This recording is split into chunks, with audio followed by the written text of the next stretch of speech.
Hey guys, I'm Morthadon and we are here for Fire Force Season 1 Episode 3. So, last time we got to meet Arthur Boyle, who very much loves the Arthurian legends, seemingly with his Excalibur that he wields. He makes a fire sword, which is pretty cool. Um, he has kind of that personality that I'm not a biggest fan of, but we already got to see it like break down and see that he is a good person behind that whole like I'm a knight like kind of bravado, and he kind of like the way he talks seems like he thinks that he's better than everyone else kind of thing, and I'm not a big fan of that personality trait. And to the point where he was even like had his weapon out. I guess so did I'm pretty sure Shinra had his weapon out, right? That's his name, right? Why am I spacing out on the main character's name already?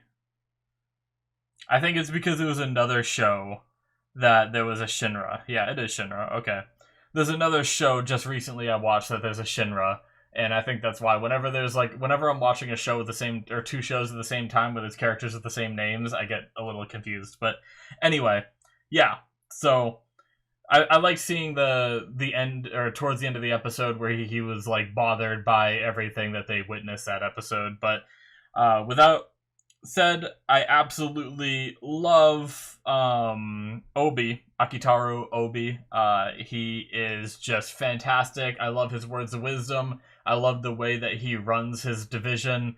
Keep the weapons away from the next of kin's eyes and everything. They're already going through enough. They don't need to see the weapons that are going to be, killing their loved ones that are inside and stuff like that. Fantastic.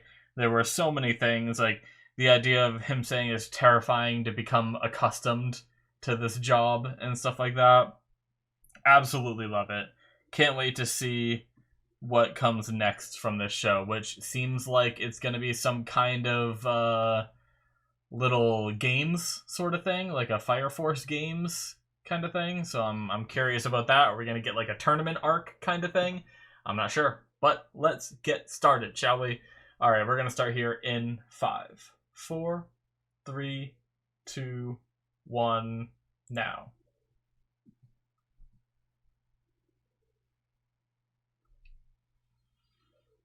So is this gonna be a new intro thing that we see? Because we saw this last time, but I don't think we saw this in episode 1.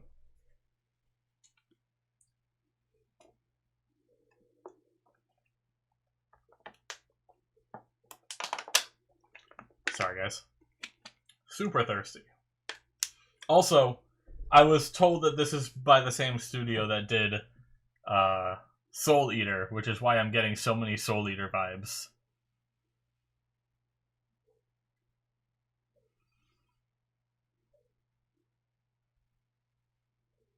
Huh.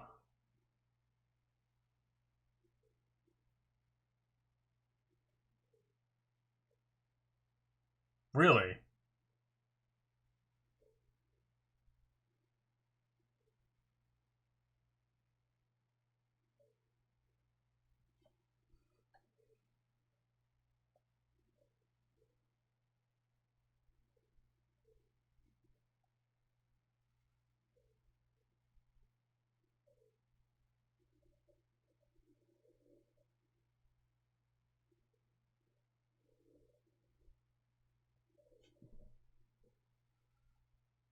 Hmm.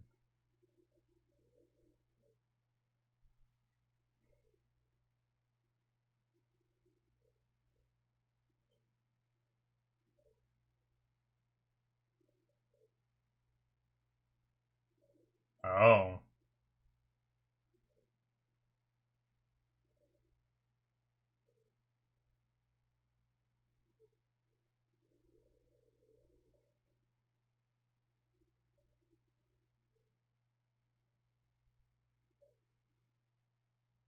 Hmm.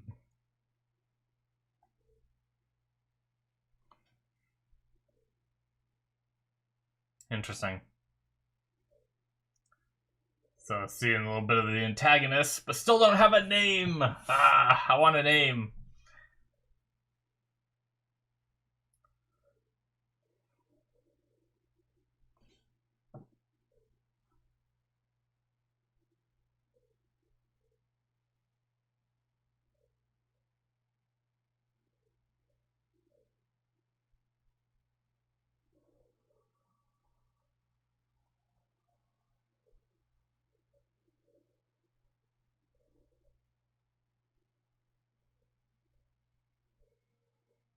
Sorry.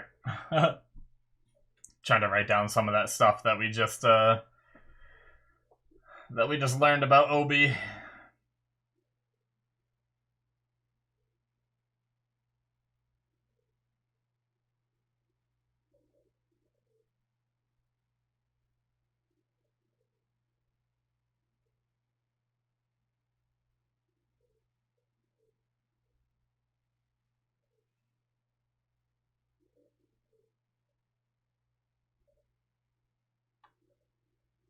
Pretty good song.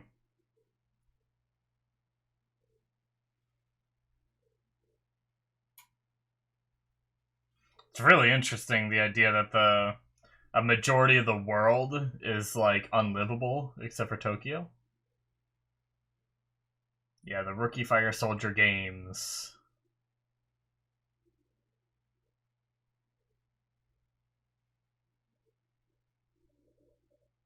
Oh my god. Shinra, you're gonna get your ass kicked again. What? 119?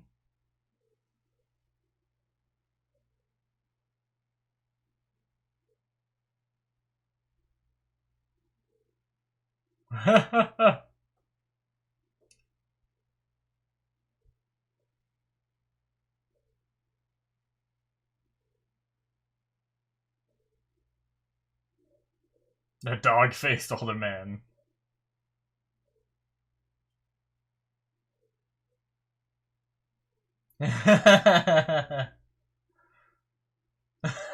Nice.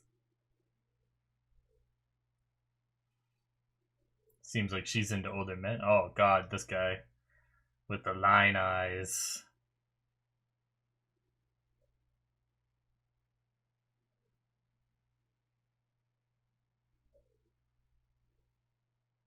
Watching people go around. Ooh.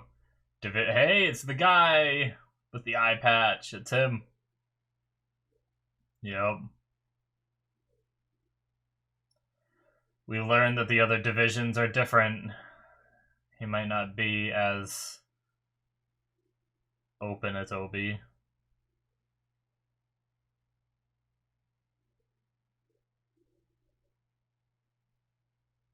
Oh, does he recognize the name?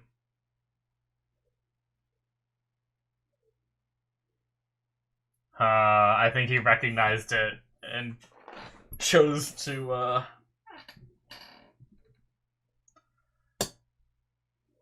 Oh my god, who is... What? What?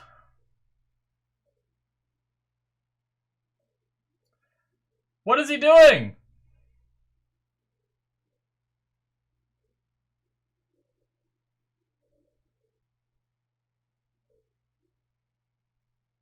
What?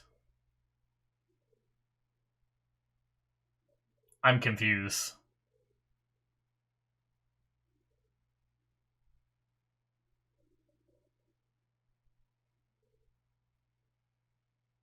I was warned that there is a decent amount of fan service in this show.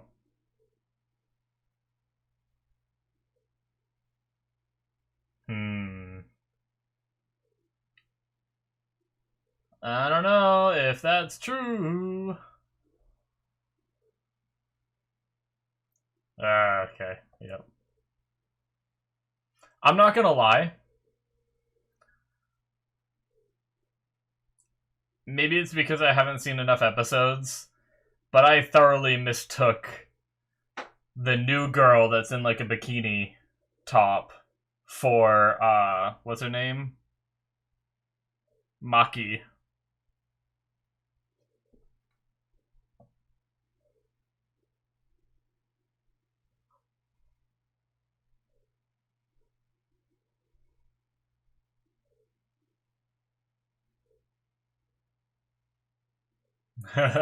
He's just gonna jump up there.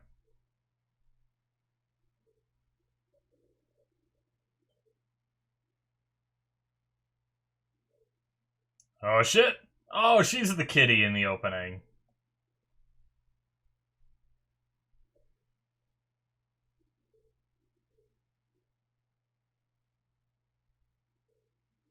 Hmm.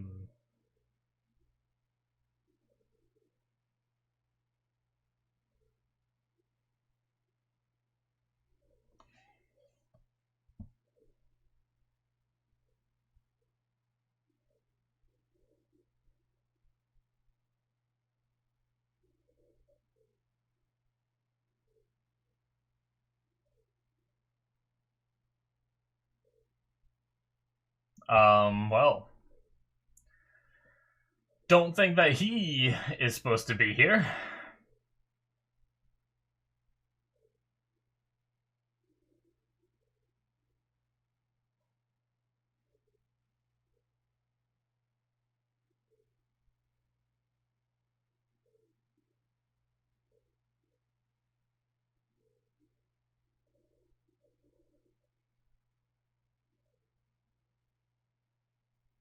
Was this guy one of the ones that were there, maybe, or something?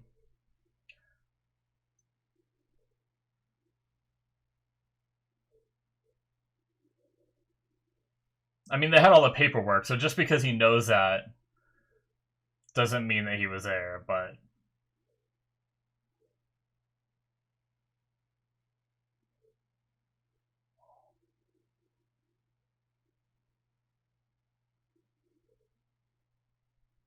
Ooh.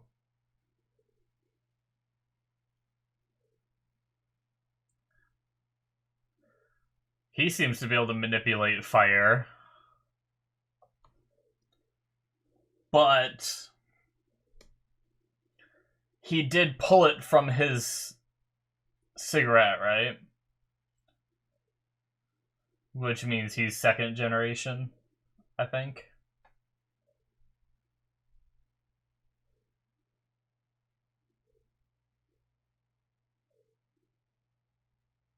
Jeez.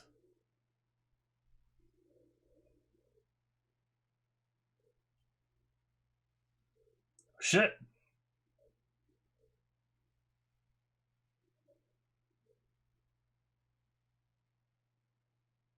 Well, get away from it. You know what happened? Like, why'd you just stand there? I'm guessing he did something, right? Well, that was cool. The way he lit his cigarette.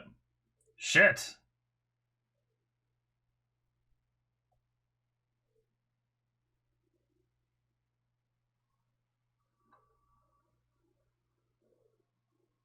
Ooh, that art.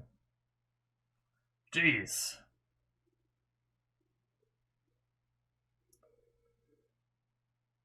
Crazy detailed art is kind of cool.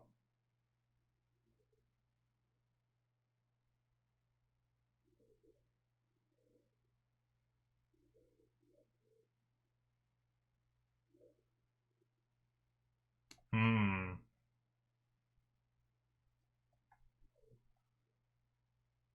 I theorize that.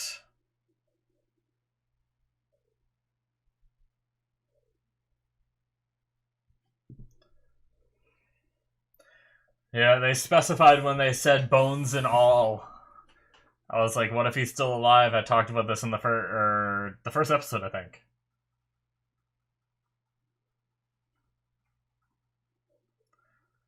Uh. Ooh. Is that why he looked that way?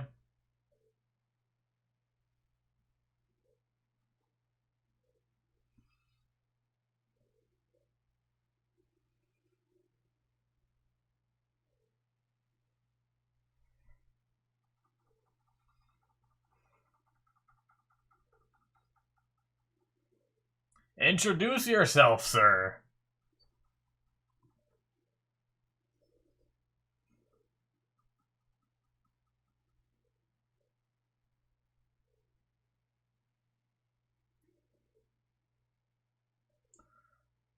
Hero devil.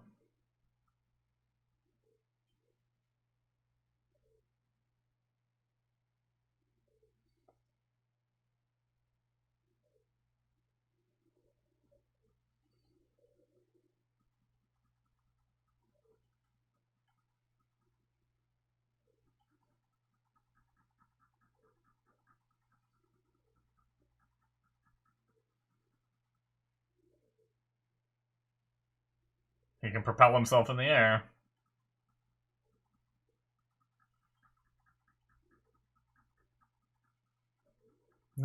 Heroes always do flying kicks.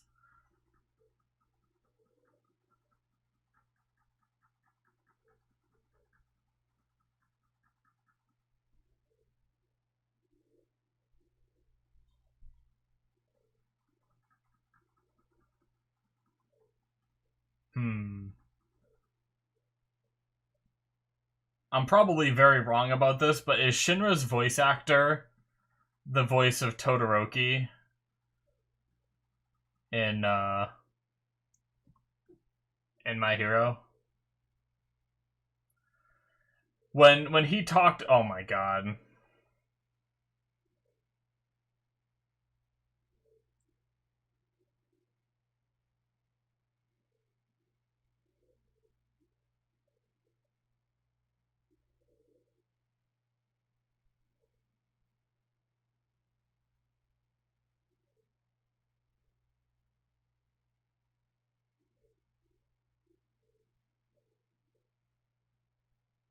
Okay.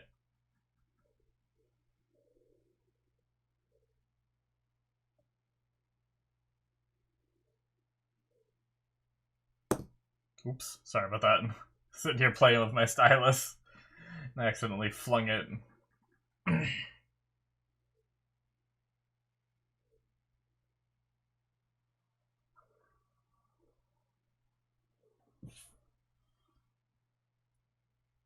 Ah, come on, man. Of course, I knew this was gonna happen.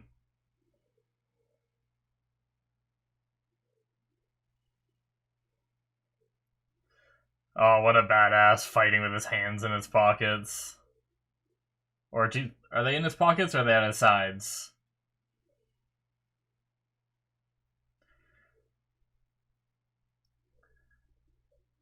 But yeah, when Shinra said that line about heroes always do flying kicks, it gave me really strong vibes of the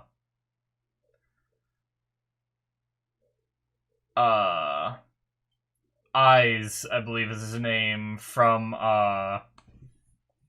Your Lie in April. Oh shit.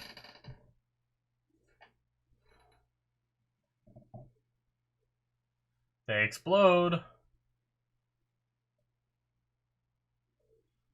So it is Joker. Okay, that's what I thought the smoke said before. Is that what he refers to himself as? I mean, obviously that's not his name, right?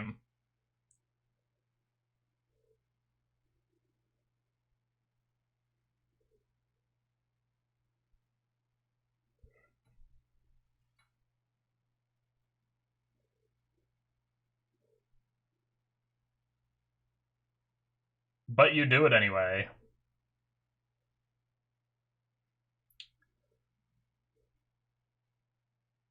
Yes, too brilliant, of course.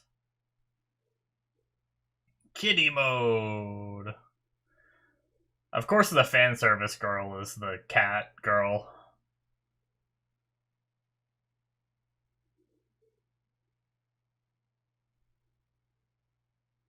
Nice. Damn. Pretty good that he's able to jetpack all of them out of there.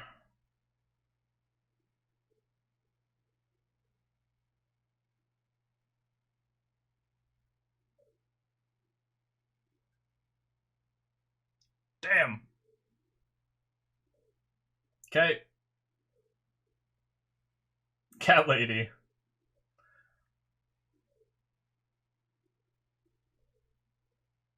Ooh. Captain Burns. Whoa. His eye patch is burning.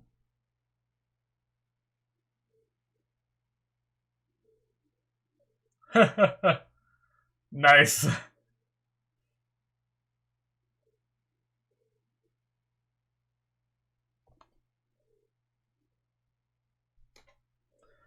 What a badass. Oh, well, that didn't cushion his landing, like, at all, I don't think. Oh, I guess it did. Yeah, he didn't even say that. It's your own insecurities coming out, Maki.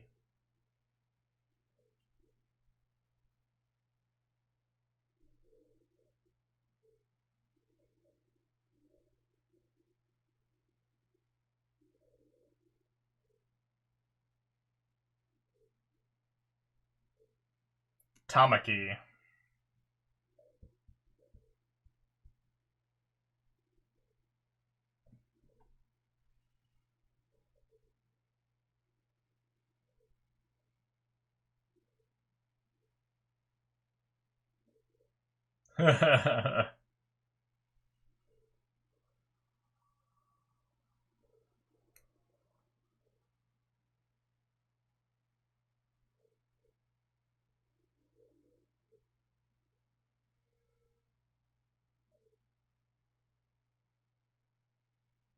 I know the voice actress that plays Tamaki as well, for sure.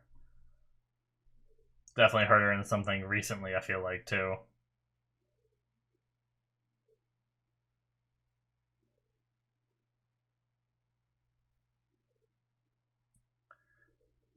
Are they going back in to investigate?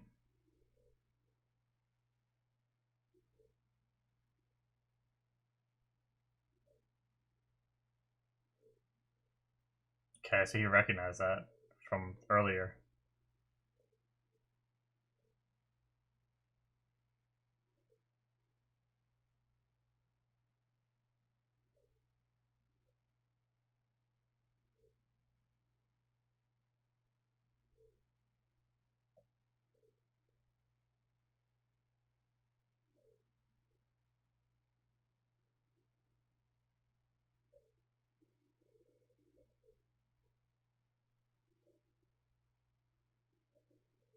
Hmm.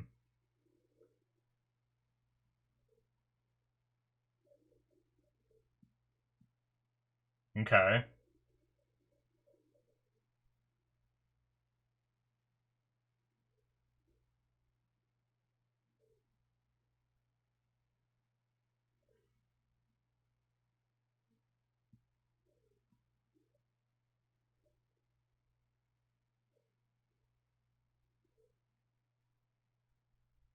Interesting.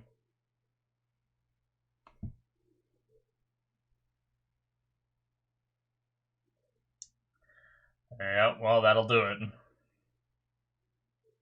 Damn monopolies, man.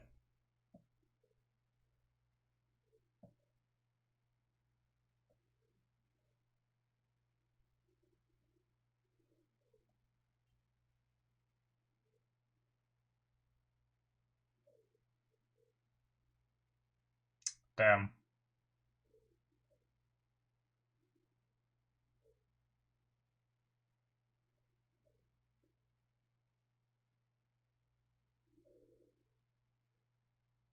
Hmm. So we are gonna have enemies within the Fire Force too, potentially. Or at least somewhat antagonistic.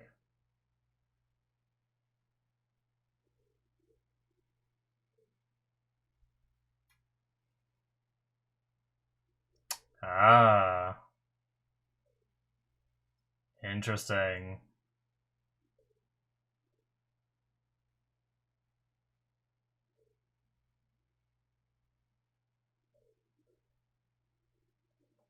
Huh.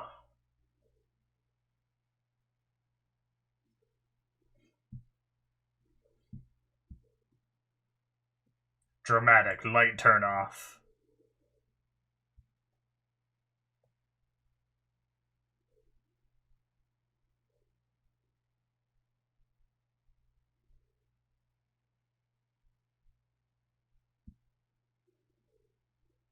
Cool.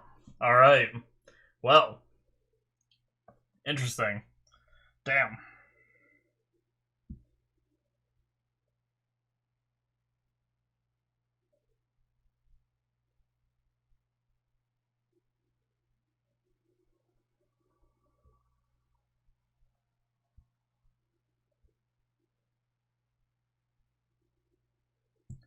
Well, we got some info dropped.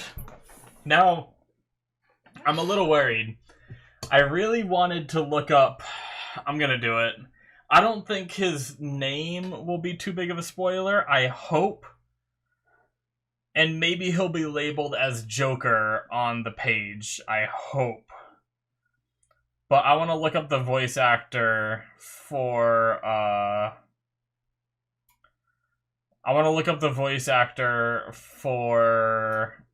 Joker, because I'm pretty sure it's the same one that plays Ishiki, or at least he sounds like it, from Boruto. If I look up the characters on my anime list... Can I... Okay, good. He's just marked as Joker. Nice. Okay, the outro's just about done. Alright, guys, that is it for episode 3. We are not watching the preview, as usual. Oh, I might be... Am I wrong? Or is he just way farther down the list? Okay, so he is, yeah. Yep. Okay, I was right. Good! I wasn't wrong about that. Okay, cool. Yeah, so it's, Suda Kenjiro. It's the voice actor for Jigen from Boruto, as well as Kai Chisaki from My Hero. Very cool. And then I wanted Shinra.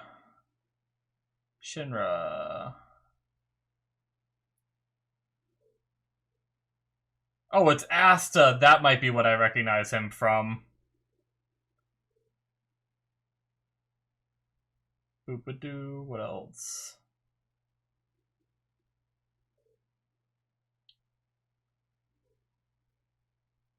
Oh, is this really all his roles?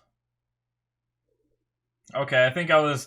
Well, I'm 1 for 2. I think I am very much wrong about who he is. That line just... I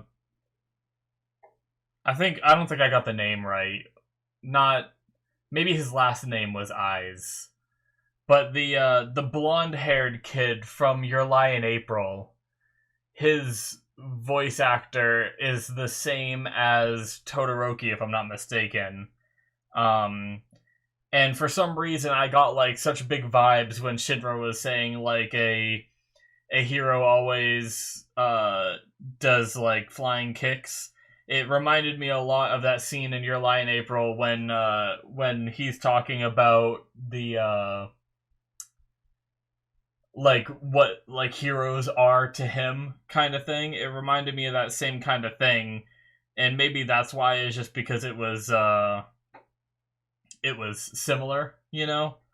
But yeah, I'm not seeing too many. He actually, at least according to this, he doesn't have that many voice acting roles, which is kind of crazy. I wonder if he's like newer into the scene, or maybe he just doesn't take on too many roles. Interesting. So who is the voice actor for Todoroki?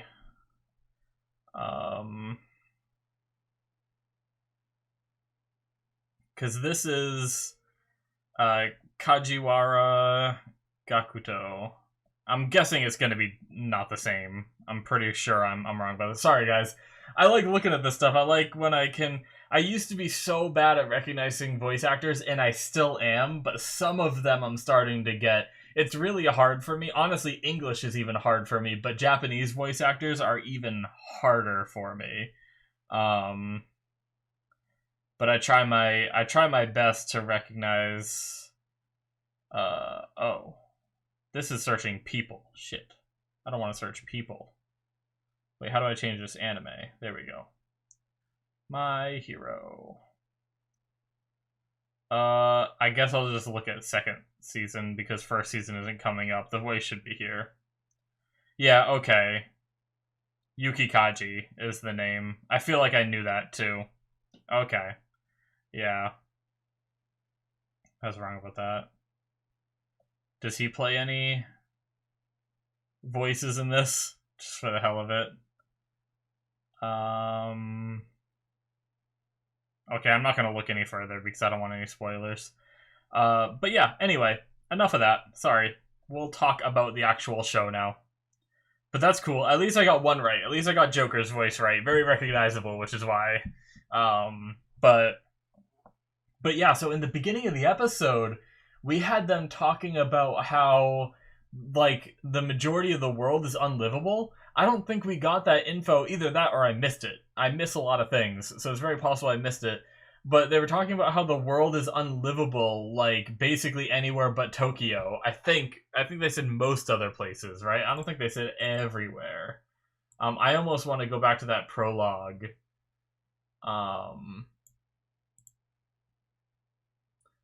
Let's see if we can. In many countries that once existed have fallen. Yeah. Right now there are few places where you can live a decent life. Interesting. Man, like I'm fascinated. Okay, and we have a breakdown of all the districts. I see. So it's all broken down into districts, and that's what the fire force handle each district. You know, so we have first, second, third, fourth, fifth, sixth, seventh, and then eighth. Which eighth is the tiniest, which makes sense. And yeah, interesting. Okay, cool. Now that we have, like, it makes much more sense seeing this zoomed in map. Now that we have context about the other, because like I don't know, I guess I didn't correlate when we saw like all these numbers and districts and everything to be the like the different fire force groups too. But okay, that's cool. Crazy.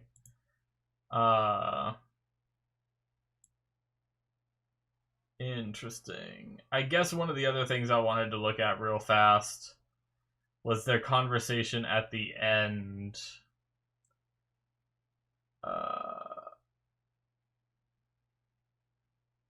Where they say something along the lines. Maybe I'll just find this after. Yeah, okay. I'll just find this after. I'm not going to be able to find it in their whole conversation real quick, but yeah, so interesting. So most of the countries are unlivable. When they tell me that, it almost makes me want to like see what those places are like. It'd be really interesting. I wonder if we're ever going to go outside of, cuz like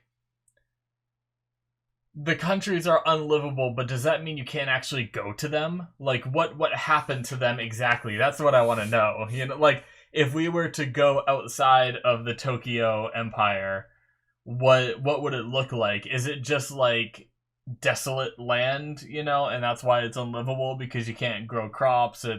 Or is it like too hot to survive, you know, like can people live out there if they wanted to? Could like the bad guys hideout be out there and we go there eventually? I don't know.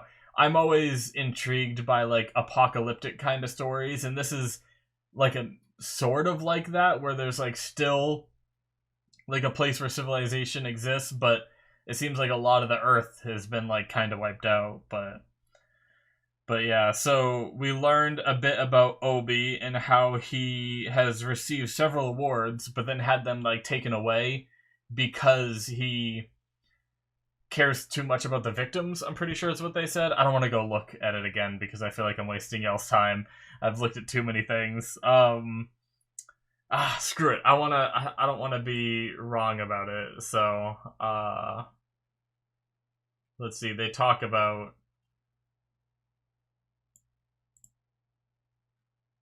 I did a little checking into them. Their captain was decorated with honors twice in his fighter days. Yep. He was also stripped of them twice. The reason why they stripped them is because he disobeyed... Pause! Why you no pause? Damn you, show. Wow, the episode does not like to pause at this point. It's like very laggy too when I'm trying to pause it. He disobeyed orders to give priority to life saving. Okay. That's pretty much what I thought it said. I just want to make sure because sometimes I'm really bad at reading and I skim, plus I'm trying to write things down and think about things and talk about things at the same time, and I try to do too much and then I miss things, but I wanted to make sure that I didn't mess any of that up. But yeah, okay. So he was decorated with honors twice, but they were both taken away because he just disobeys some of the rules in order to focus primarily on life saving. Awesome. No bad stuff to find out about Obi. He just good guy, no bad stuff, never never. So, but we got to see the first division captain, and he knows some shit. Obviously, you could tell by the way he looked when Shinra introduced himself. He recognized the name, you know.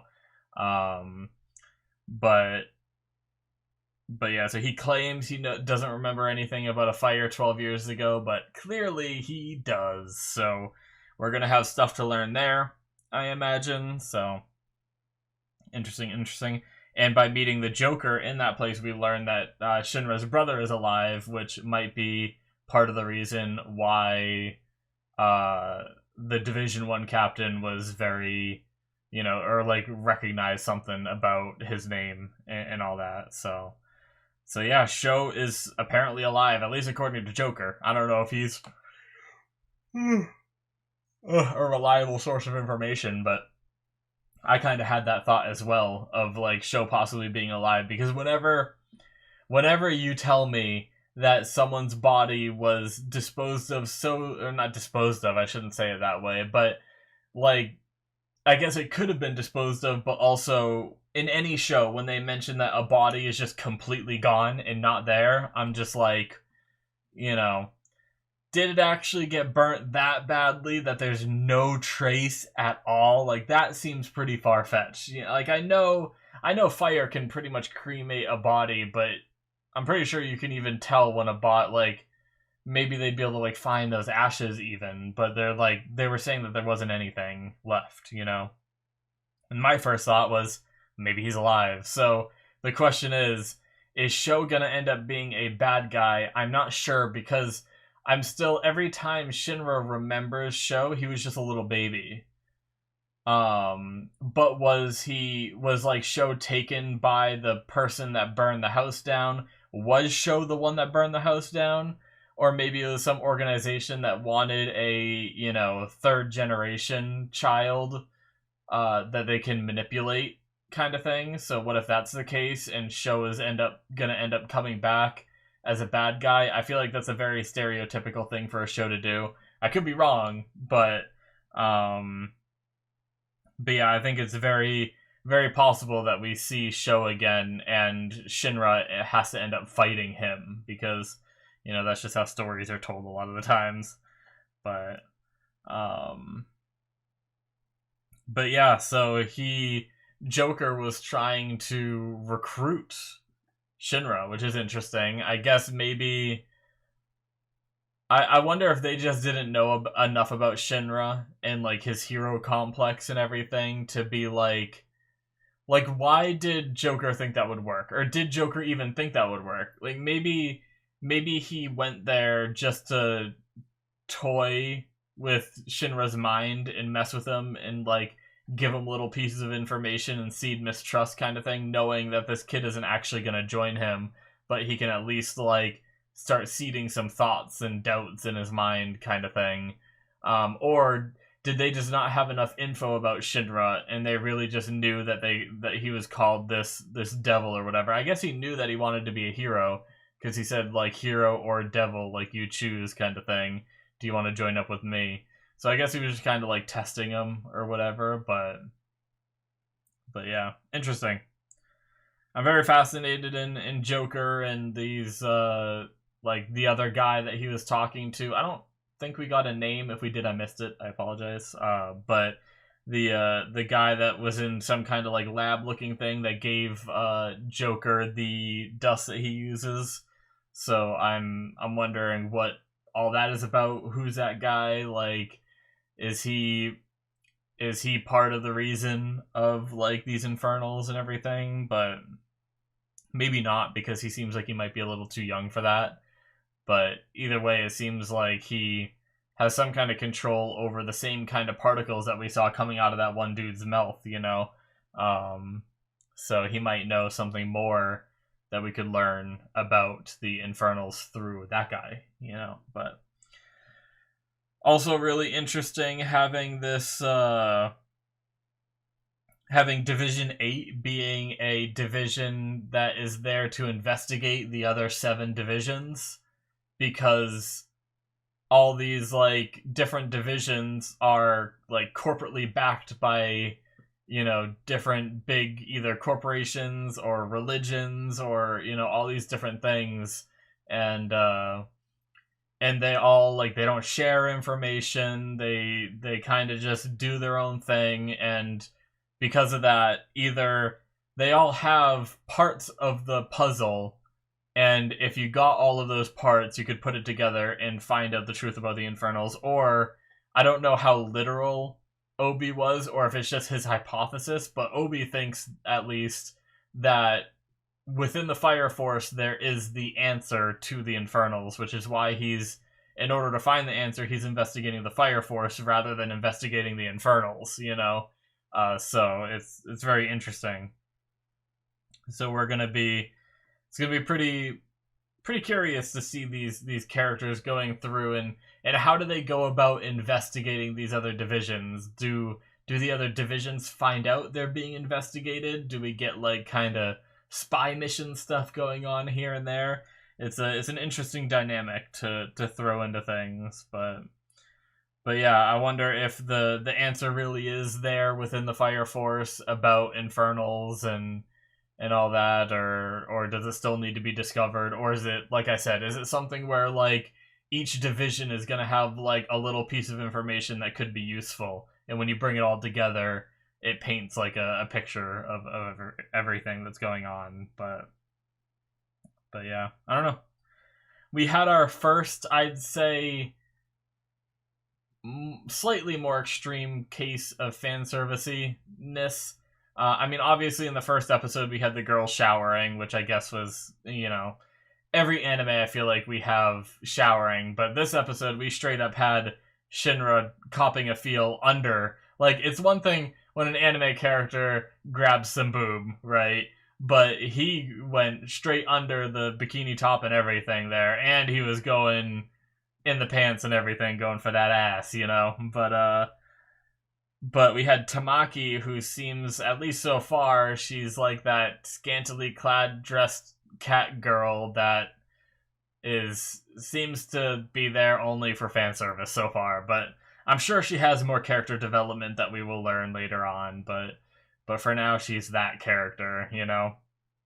Obviously, I'm not the biggest fan of that stuff, but she said something when, not that I want to go back and watch that part again, but when Shinra copped a feel, she said something that made it sound like it was her own fault. Like, because the thing is Shinra seems surprised that it happened.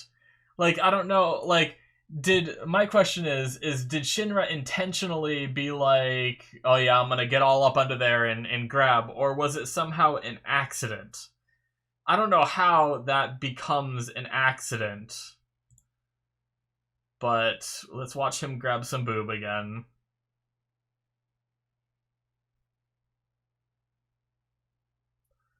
But like, she like fell into him. But she said, damn it, why does my lucky lecher lure always have to activate? Now, is that just her thinking that she attracts lechers? Or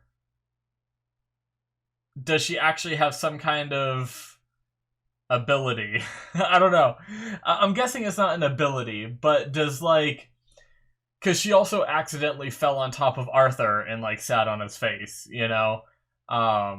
Is it just one of those things where that character, whenever she shows up, characters are going to accidentally be groping her, and it's not like her fault or their fault? It's just one of the things that happens, and is that their way of explaining away some fan service without making the characters like perverted or whatever? I don't know.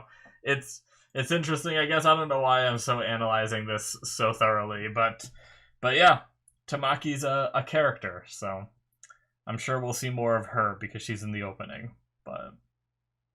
And she has cat powers. At least so far, I don't think she's had cat puns yet, right?